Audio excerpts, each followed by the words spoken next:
Welcome back to Dead Good Book Reviews. I'm Judith and you're watching another What I'm Reading Right Now video here on the channel. I don't have very long before lunch ends, so I'm going to whiz through everything I've been reading, what I am currently reading and what I'm planning on reading. It's all going to be a great time. I haven't got the spreadsheet up, so we'll have my usual faff. I also am accidentally wearing suffragette colours, but it's just because it was cold.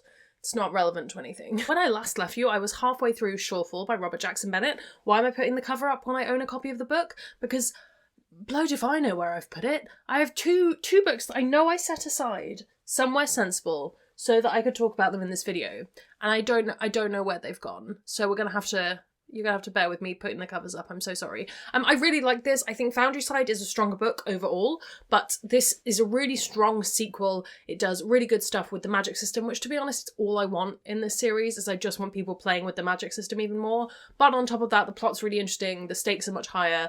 It was a really good book. I had a great time with it. I think I ended up giving it 4.75 stars. So it was just shy of a 5, and that's only because I know Foundryside is a 5. I reckon if someone gave me Shortfall cold and I hadn't read the first book, I'd be like, oh, this is absolutely a 5-star. It's just because I know what it can be. And maybe an element of that is that a lot of the character relationships that are so fun to see develop in Foundryside are already there in Shortfall. We'll see. I really want to start Locklands. I haven't done yet, but I will be getting onto it this week, so we'll come onto that into the what I will be reading section of the video. After that, the other book that I cannot find, I don't know where it is the Book of Gothel.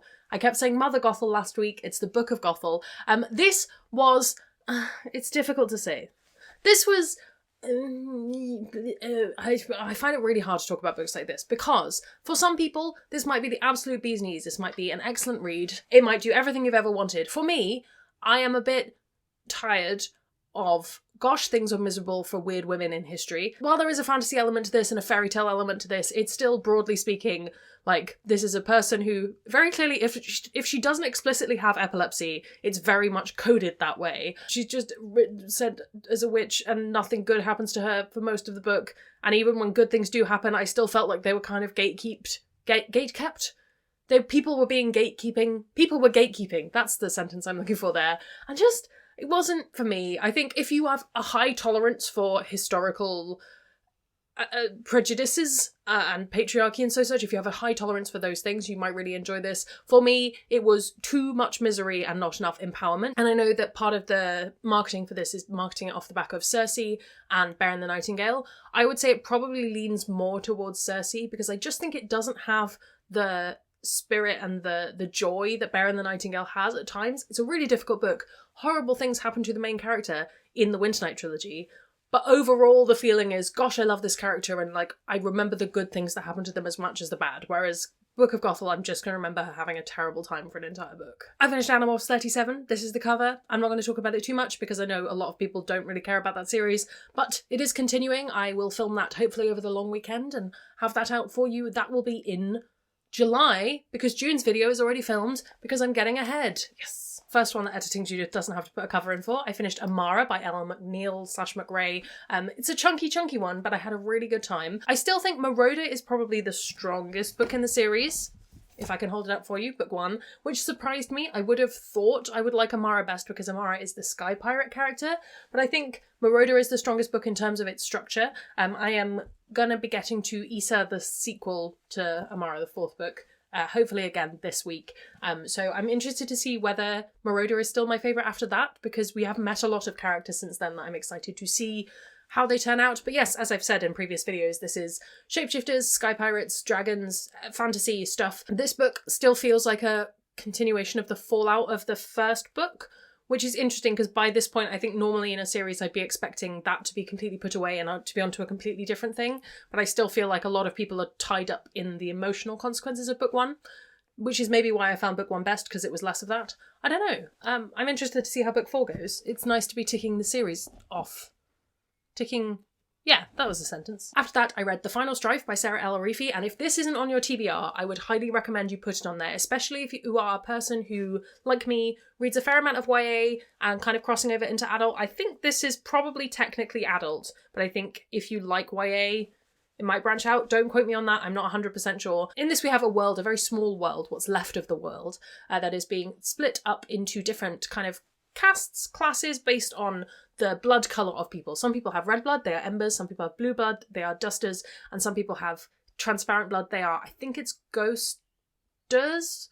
It can't be ghosties, that's not right. But yes, and they are. The Embers lead society, the Dusters are sort of in the middle, lower part, and the Ghosters, I'm terribly sorry if that's wrong, are kind of the lowest of the low in society, to the point where they are mutilated as children as part of this retribution for a rebellion that happened many, many years ago, and uncovering elements of that is sort of part of the plot. But our main character is secretly an Ember. She has red blood, and she has been stolen from her family as a child in order to be raised to be at the front of the rebellion to bring the Embers down from within. And it sort of comes at that from a very interesting angle that you wouldn't necessarily expect, and the start of the book is at a very different place from where you might expect that to start.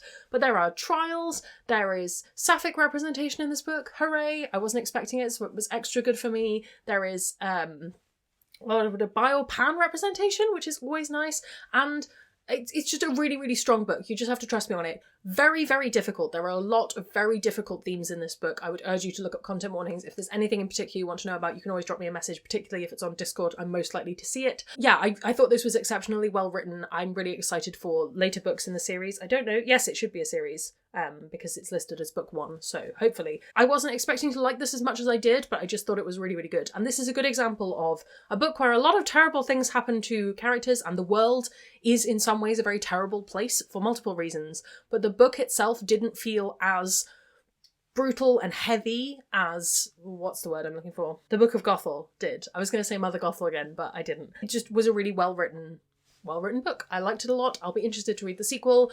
This is the UK cover. I think the US cover looks more like this. I'm not sure which way around that is. Editing dude can correct me if I'm wrong, but just in case you were looking for it, that's what it looks like. After that, I finished Renegades by Marissa Mayer. This is a really, really old ARC copy now. This came out originally in 2018, so this little old Macmillan ARC. This is Marissa Mayer's superhero series that I'm really excited to be rereading for Overbooked. Is it a little bit heavy-handed with its anarchy versus control kind of narrative? Absolutely. Is it a little bit on the nose with quite a lot of elements? Yes, definitely. Do I care? Not that much, because I like reading cool superheroes, and this book just has a lot of really cool superpowers in it. It's like everything I wanted in that Brandon Sanderson superhero series that sucked. So I have read all of these before, I am rereading them. This book was a good time. It was missing... it was that classic thing of, I read the trilogy with big gaps between each book, but I'm not very good at distinguishing what happens in each book, so I was interested where this ended because I remembered there being more to it. So I'm excited to get to book 2 in the next week or so. But yeah, I'll probably talk about that when I finish the whole series in detail, and there'll be an Overbooked video in the fullness of time. Lastly, the last thing that I finished, which I just finished maybe half an hour ago, actually, so it is fresh in my mind, I finished the Sword of Kaigen. Now, I wasn't meant to finish this for a couple more weeks, but I think because I had it on audiobook and I've been taking some extra long walks lately with the dog, it just sort of happened that I finished it quicker. I loved this. This is one of my very, very few new 5-star books of the year so far. New to me, I should say. This is just amazing. I think one of the things that I really loved about this book that I wasn't expecting, like I wouldn't have thought it, the fight scenes are so well written. It was really, really vivid imagery of the fight scenes, and I'm normally a person where I sort of glaze over in any kind of combat scene and I'm just like, tell me who won and who is the most injured. That's all I need to know. Whereas in this, I really felt like I could feel and envision what was going on in a really detailed way. So I'm very interested to see what else Emma Wong has written and whether it does similar things, because I know a lot of people who have talked about loving this book. I don't know if any of them have read the other Theonite Wars books. So if you have done, please do let me know if they are worth reading, because I adored this. It was so emotional. I was wandering the fields of my town with the dog, just openly sobbing, because some of it was just so emotional. I just thought this was fantastic. I can't believe I put off finishing it for so long. I don't know what was going on there, but would recommend, and would definitely recommend the audiobook. I'm really pleased I went that route because it was great for me. I'm only in the middle of one other thing at the moment now that I finished Sword of Kaigen, and that is The Prison Healer. I'm rereading the series in preparation for book 3. I don't recommend these too much unless you're really into that kind of very cliched YA kind of story, except set in a prison. So the first book has got a lot of quite difficult things to deal with, and then when you apply that to Prisons today, I get very emotional about it because I think the prison system is terrible, and this is very much a fantasy prison system, but also isn't it though? So yes, I'm enjoying is the wrong word. It's very easy to read. I kind of just want to get to book 3. I'm at a point where I just want to have read the whole story now. If it turns out it's a quartet or a quintet, I'm going to be so annoyed. So annoyed. I hope it's a trilogy. But yes, I will probably talk more about that when I've read some more of it. I think I'm about 20% of the way through that. I already mentioned Locklands. I'm really excited to be reading the 3rd book in Founders trilogy. Yes, I'm a smart person who can remember things. I'm really looking forward to that. And also Issa, the 4th book in World of Lunaria. It's going to be a good time. Animorphs 38 needs to be read. Animorphs 39 as well. And next week I will be looking at rereading She Who Became the Sun. Ooh, because it is the Space Sirens pick for the month, and I'm looking forward to it. If you would like to know all of the things I'm planning on reading in the next month with some kind of, I was about to say catty commentary. It's not super catty. I don't hate read books very often, but you can check that out on my Patreon if you are a patron of like the Ghouls tier or higher. You can read those if you're interested. Also my May wrap up where I get into some of the books I did and didn't like in even more detail. Yeah, I would say that's pretty much all of the things. The rest of the Renegades series and so such. I don't have any new releases to talk about in terms of books coming out this week. I don't think I do anyway. If I have missed them, Editing Judith, please do put them in right now. I did get some book mail and it's exciting and different and new, and I'm really looking forward to talking about them. They're going to be too shiny for my lights, I apologise, but these are the Horizon Zero Dawn comics from Titan Comics. This is my favourite video game of all time. Horizon is so good. I loved the first one. The second one is just as good. I want to replay them all the time. I just need to free up some space on the PlayStation because I'm playing some other things at the moment. But they are beautifully illustrated. I've not been a comic reader really ever. I read the V.E. Schwab comics for a while, but I stopped ordering them because my pre-order expired or something. When Titan offered me the chance to read these, I was like, I have to do it. So I might try and slot these in this weekend because they're not going to take me too long. But they look so cool. I've kind of always wanted to be a comic book reader and I was never cool enough. So I'm cool enough now and I'm gonna enjoy them. Yay! I think that's the only book mail I've had this week. I believe so. Basically, I've just been editing up a storm in the house. I've been trying to get lots of stuff onto Patreon. I've been trying to get lots of stuff ready for the next few weeks. I just want to get ahead of my schedule a little bit more, ready for my holiday in August, because if you will know, last year I took the whole of August off and I intend to do that again this year. There will still be content going up because of some schedule stuff, but I will not be actively working in that time. I might still film these videos if I'm feeling like I particularly want to talk about anything, but to be honest, if I don't read a single book in August, that's totally fine with me. How are you doing? What have you been reading? What have you been up to? Are there any June releases you're particularly excited for? I'm trying to think, am I looking forward to anything in June that I've not already talked about recently? The Final Strife being out properly, I'm excited for. I might buy myself a copy of that. Locklands is probably the biggest one. Oh, I forgot, I did get approved for Unraveller by Frances Harding on NetGalley, so you can best be sure I'll be reading that and just being super duper excited the whole time. Yes, I'm so excited. Yay Unraveller. I'm so yay. But yes, let me know what you're reading down in the comments below. If you haven't already, please do subscribe. It makes me feel loved and appreciated, and it lets you know when I post new content. Nothing makes me feel more loved and appreciated than those patrons over on Patreon. If you would like to join their number, that's all linked in the description, as is my social media and my Discord if you would like to come have chill chats or ask questions about any of the books I've talked about today. Thank you so much for watching. That's all from me, and I will see you in the next one. It's gonna be some bloopers now. So when I last left you, well,